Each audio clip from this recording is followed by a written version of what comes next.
नमस्कार, मैं हूं आपके साथ गौरव राजेंद्र। बुलेटिन की शुरुआत करते हैं। हरियाणा में प्रगति समीक्षा कार्यक्रम के 10 साल पूरे होने पर राज्य भर में विशेष जागरूकता अभियान चलाया जाएगा।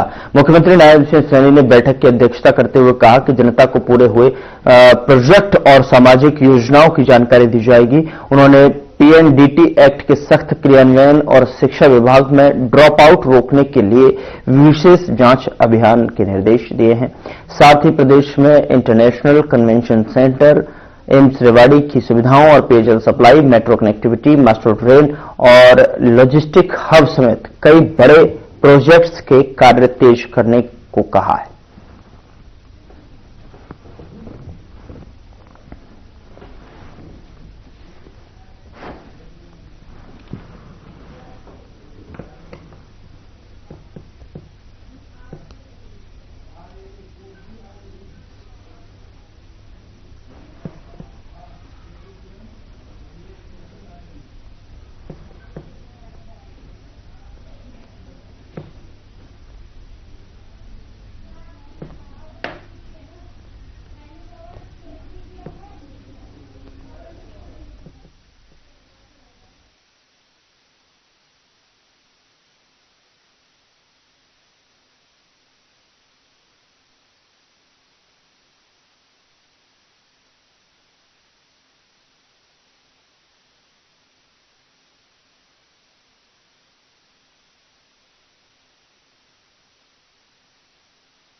हरियाणा कांग्रेस के अध्यक्ष राव नरेंद्र सिंह ने चंडीगढ़ में पत्रकारों से औपचारिक तौर पर ऑफ द रिकॉर्ड कई मसलों पर बातचीत की, जहां इस दौरान उन्होंने विधानसभा चुनाव में गलत टिकट वितरण पर टिप्पणी करते हुए कहा कि नतीजे आने के बाद सवाल उठाए जाते हैं। उन्होंने चुनाव में वोट चोरी पर कहा कि चुनाव के दौरान हरियाणा में लोकतंत्र का चीरहरण हुआ है और बिहार में भी चुनाव आयोग के निष्पक्ष न होने के चलते महागठबंधन की सरकार नहीं बन पाई।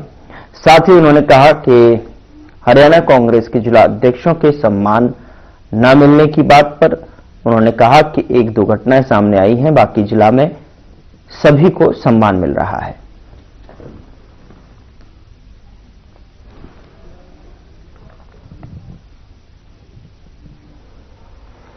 पूर्व मंत्री कैप्टन सिंह यादव ने हरियाणा में चल रही डॉक्टर की अनिश्चितकालीन हड़ताल और सरकार के जारी किए आदेशों पर बयान देते हुए कहा कि सरकार की ओर से की जा रही डायरेक्ट भर्ती गलत है। सरकार को लंबे समय से कार्यरत डॉक्टर को ही एसएमओ बनाना चाहिए। अगर सरकार स्पेशलिस्ट भर्ती करना चाहती है तो उन्हें स्पेशलिस्ट के तौर पर ही भर्ती करे, न कि एसएमओ के पद पर। उन्होंने आगे कहा कि डायरेक्ट भर्ती पूर्ण रूप से गलत है और सरकार को ऐसा नहीं करना चाहिए।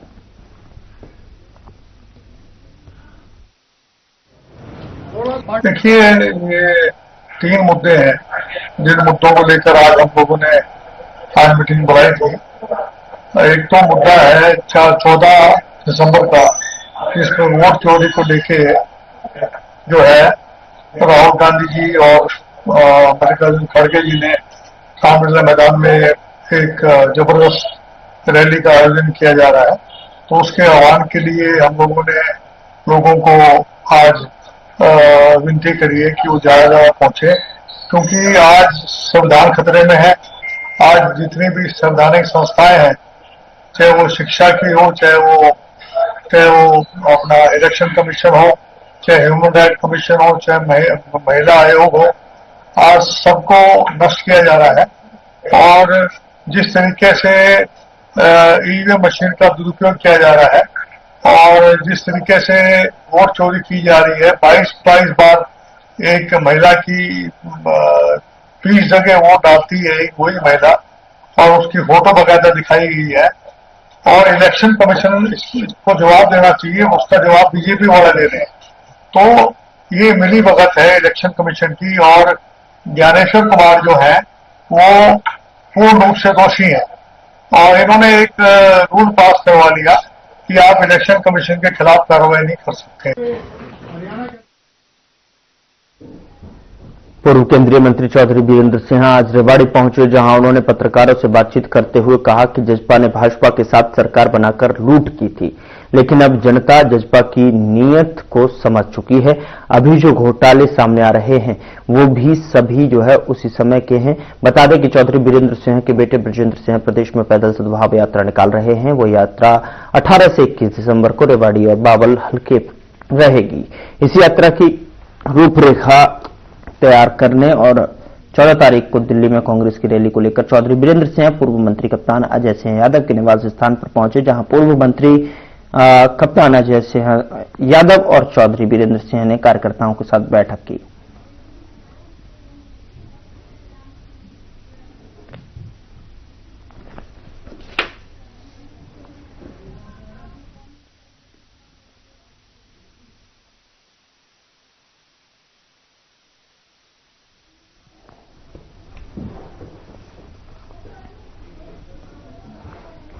फरीदाबाद के सेक्टर 12 लघु सचिवालय डीसी कार्यालय के नीचे दोनों पैरों से विकलांग एक व्यक्ति अपनी पेंशन बनवाने के लिए 6 महीने से कार्यालय के चक्कर काटने को मजबूर है। जब वह पेंशन बनवाने के लिए आता है तो उसे एक कार्यालय से दूसरे कार्यालय चक्कर कटवाए जा रहे हैं। विकलांग राजकुमार ने बताया कि उसके दोनों पैर जो है एक दुर्घटना में कट गए थे, जिसके चलते वह अब चलने में असमर्थ है। लेकिन ऐसी भीषण ठंड में जब वह अपनी पेंशन के लिए कार्यालय में आता है तो उसके हाथ और शरीर के नीचे चलने के कारण सुन्न हो जाते हैं। लेकिन वह जब भी आता है तो उसे एक कार्यालय से दूसरे कार्यालय भेज दिया जाता है।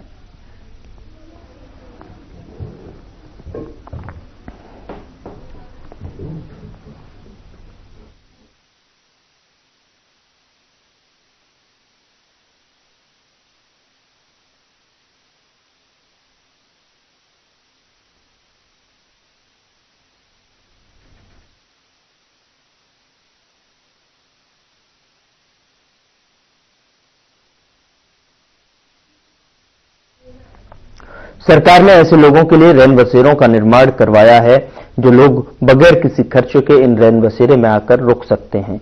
अनेक मर्तबा देखने में आया है कि यात्री या अन्य लोग किसी मजबूरी में रुकना चाहते हैं तो ऐसे में उन लोगों के लिए रैन बसेरे वरदान साबित हो रहे हैं।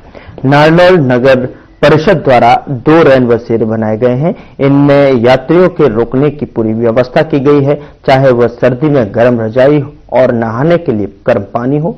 यह सुविधा सरकार की तरफ से निःशुल्क दी जा रही है। इन रैन बसेरों में रुकने वाले लोगों से बातचीत की इन लोगों का कहना है कि यहां रुकने के लिए व्यवस्थाएं काफी अच्छी हैं। सोने के लिए पलंग, गर्म रजाई और पानी की व्यवस्था की गई है। रैन बसेरे में गद्दे हैं, रजाई हैं, तकिए वगैरह हैं, चादर वगैरह हैं जी, पूरी व्यवस्था है। यहाँ 15 बेड हैं, डबल बेड हैं, 30 आदमी को रुकने की व्यवस्था है, जिसमें 20 से 22 आदमी रुक सकते हैं और उसके बाद 8-9 महिलाओं के लिए बेड हैं। तो महिलाओं के लिए अलग से बना हुआ है? अलग से रूम बना हुआ है जी। महिलाओं के लिए बढ़िया नहाने धोने की सुविधा है, नीचे लेटरिन बाथरूम भी है, सब अच्छी सुविधा है।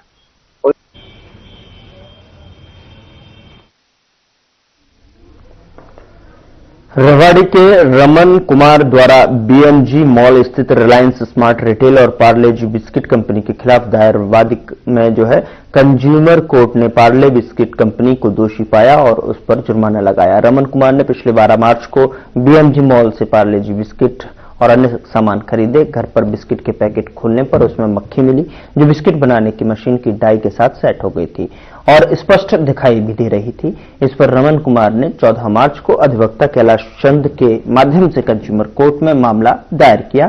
कंपनी के प्रतिनिधियों ने आरोप लगाया कि आरोप का खंडन भी किया, परंतु फोरम में उन्हें मान्य नहीं किया गया। वहीं कंज्यूमर फोरम ने कहा कि याचिकाकर्ता को लिटिगेशन चार्ज अलग से देना होगा।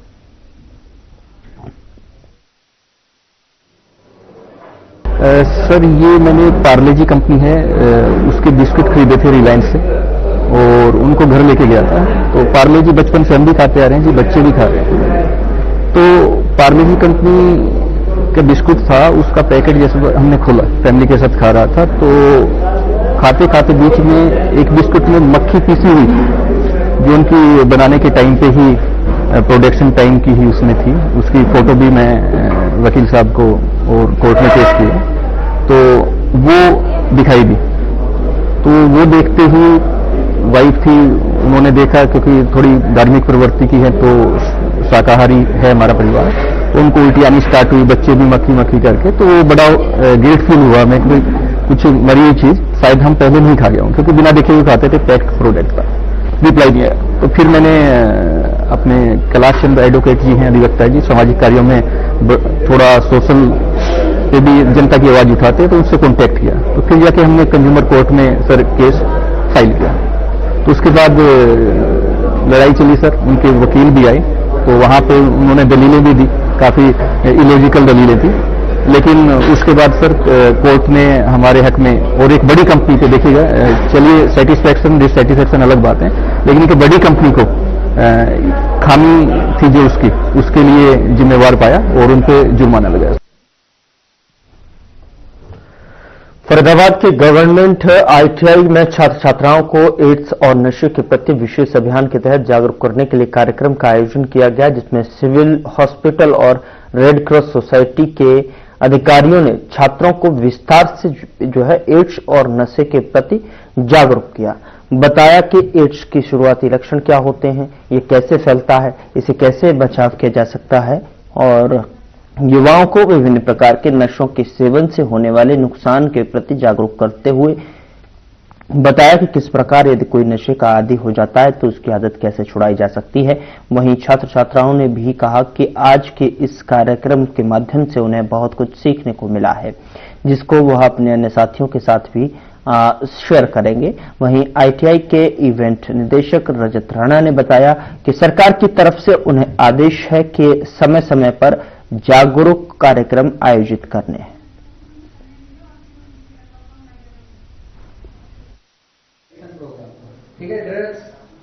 नमस्कार सर, मैं बीके हॉस्पिटल से अनिता, ओएसटी काउंसलर। मैं इसी डिपार्टमेंट में लगभग 13 साल से कार्यरत हूँ। आज यहाँ पर हमें आईटीआई ने मौका दिया है कि हम जो छात्र हैं उनके बीच में जागरूकता फैलाए एचआईवी एड्स की, और जो ड्रग अब्यूज है जो हमारे अब दिन प्रतिदिन बहुत ही ज्यादा एक गंभीर समस्या बनती जा रही है, जो जितने भी यूथ हैं। तो हमने इसके लिए हम इनको जागरूकता फैलाने के लिए आए हैं, और Haryana state AIDS control society ने एक आरआरसी क्लब बनाया है, रेड रिबन क्लब, जिसके तहत हम सभी कॉलेजेस में जाके उनमें जागरूकता फैलाते हैं एचआईवी एड्स के रिगार्डिंग। आज एक तो हम इनका कंपटीशन करवाया हमने, स्लोगन राइटिंग और पोस्टर मेकिंग। इसी हमारा टॉपिक यही रहेगा, एचआईवी एड्स अवेयरनेस और ड्रग अब्यूज। और बच्चों को हम जितनी भी कुछ भी बच्चों की मिसकंसेप्शन है, और इनको हम बिल्कुल सही सटीक नॉलेज दें एचआईवी एड्स की, और कैसे ड्रग कैसे समाज को धीरे धीरे खत्म कर रहा है, और ये बच्चे उस तरफ पहला कदम ही ना बढ़ाएं, इसके लिए हम अवेयरनेस करने के लिए।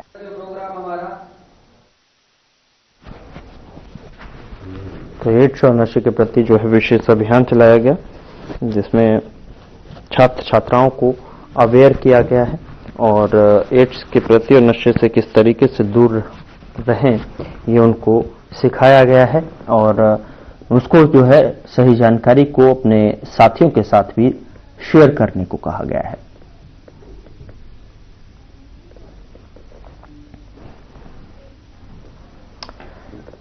तो एड्स और नशे के प्रति विशेष अभियान के माध्यम से जो है यहाँ अभियान चलाया गया, और विशेष अभियान के माध्यम से छात्र छात्राओं को जागरूक करने के लिए ये वर्ल्ड एड्स डे पर कहीं न कहीं अधिकारियों के साथ मिलकर छात्रों को ये जानकारी दी गई, और इसके किस तरीके से ये फैलता है, किस तरीके से इसके बचाव हैं, और क्या क्या फिर इस बचाव में करना चाहिए, वो सारी जानकारी जो है छात्र छात्राओं को इस अभियान के माध्यम से दी जा रही है। और साथ ही नशे को लेकर भी प्रभावी तौर पर छात्र छात्राओं को जागरूक किया जा रहा है। नशे से किस तरीके से बच सकते हैं, नशे से किस तरीके से दूर रहा जा सकता है, ये जानकारी जो है यहाँ छात्र छात्राओं को विशेष आयोजन के माध्यम से, विशेष अभियान के माध्यम से जो है शेयर की गई है।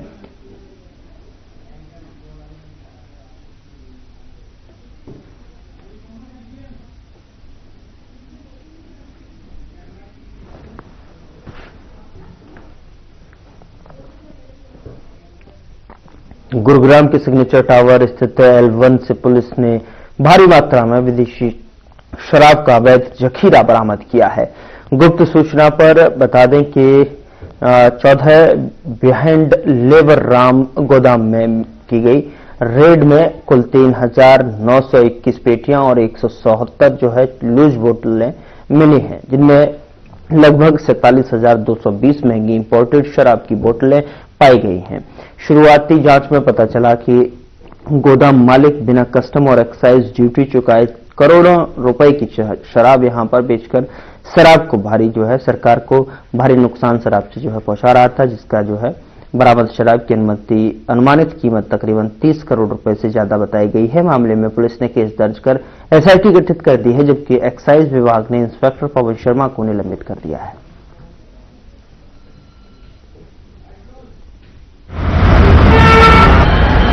इस संबंध में एक्साइज डिपार्टमेंट की तरफ से कंप्लेंट पुलिस स्टेशन सेक्टर 40 को दी गई है, जिसमें एक्साइज डिपार्टमेंट के जो सीनियर ऑफिशियल्स थे उन्होंने एक टीम गठित की और एक जो लिकर वैन है डाकेका नाम से उसमें इंस्पेक्शन की और जिसमें उन्होंने अपनी शिकायत में हमें बताया कि भारी मात्रा में जो फॉरेन जो लिकर है उसकी केसेस मिले हैं। अबाउट 3921 केसेस ये मिले हैं और कुछ 176 के करीब लूज बोटल्स मिली हैं, जो विदाउट होलोग्राम और without any track and trace जो साइंस हैं स्ट्रिप्स थी उसके थी वो।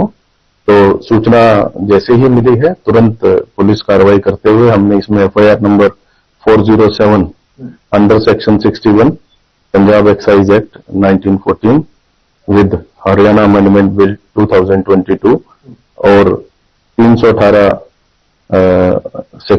सब सेक्शन 4 BNS में हमने ये मुकदमा दर्ज किया है और मुकदमे में एक SIT का गठन किया है सीनियर ऑफिसर्स द्वारा। मैं उस SIT को हेड करूंगा और मेरे साथ जिसमें क्राइम यूनिट्स और जो हमारी जो थाना की टीम है वो इसमें काम करेंगी। जो भी इसमें दोषी होगा उसके खिलाफ सख्त से सख्त कार्रवाई की जाएगी। देखो सर, इस तरह की दारू समय समय पर पकड़ी जाती रही है, कभी 100 पेटी, कभी 200 पेटी, कभी 50 पेटी, कभी 200 बोतलें, कभी 150 बोतलें अलग अलग दुकानों पर पकड़ी जाती रहती है। बट ये आई एम वेरी सरप्राइज कि कल 4000 के आसपास पेटियां एक ही दुकान से बरामद हुई हैं। तो ये बहुत बड़ी बात है, हरियाणा में आज तक कभी ऐसा नहीं हुआ है और बहुत बड़े हौसले हैं एक्साइज डिपार्टमेंट की। बिल्कुल टोटल फेलियर है ये। देखो सर, इसमें लापरवाही दो एंड पे है। एक एंड पे तो कस्टम डिपार्टमेंट से है कि कस्टम डिपार्टमेंट जब दारू एक बॉन्ड से दूसरे बॉन्ड में निकाल रहा है तो वो ट्रेस क्यों नहीं कर रहा है कि वो वहां पहुंची है या नहीं पहुंची है। दूसरा, वो किस स्टेट के अंदर ये दारू जा रही है, उस स्टेट की एक्साइज पेड का कोई परमिट है नहीं है उनके पास, ये भी पता होना चाहिए कस्टम डिपार्टमेंट। दूसरा, किसी भी बॉन्ड से अगर वो दारू निकलती है तो L34 एक्साइज डिपार्टमेंट इश्यू करता है। तो यहां तो पूरा नेग्लिजेंसी है। बिना एक्साइज डिपार्टमेंट के L34 एक रास्ते का परमिट होता है जो एक्साइज डिपार्टमेंट गुड़गांव इश्यू करता है, गुड़गांव के अंदर जितने भी कस्टम होना है उनको। तो बिना L34 के इन्होंने गाड़ी मूवमेंट कैसे कर दिया। और मैं तो एक्साइज डिपार्टमेंट का फेलियर इसलिए मानता हूं कि 4000 की संख्या में पेटियां 4000 की संख्या में पेटियां एक दुकान से बरामद होना। सर, ऐसी तो 200 दुकानें हैं गुड़गांव के अंदर, तो फिर तो सारा नकली माल बिक रहा है यहाँ पे। और मुस्तैद इसलिए मानता हूं कि उन्होंने इतनी बड़ी रेड मारी और इतना ज्यादा नकली शराब पकड़ा, इसके लिए वो बधाई के पात्र हैं।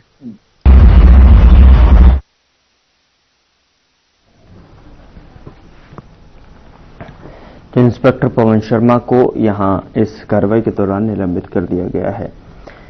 30 करोड़ की विदेशी शराब बताई जा रही है, जिसकी अनुमानित कीमत तकरीबन 30 करोड़ बताई जा रही है, जहां पर जो है ये बड़े फर्जीवाड़े का एक खुलासा करते हुए एक्साइज विभाग ने इंस्पेक्टर पवन शर्मा को भी निलंबित कर दिया है।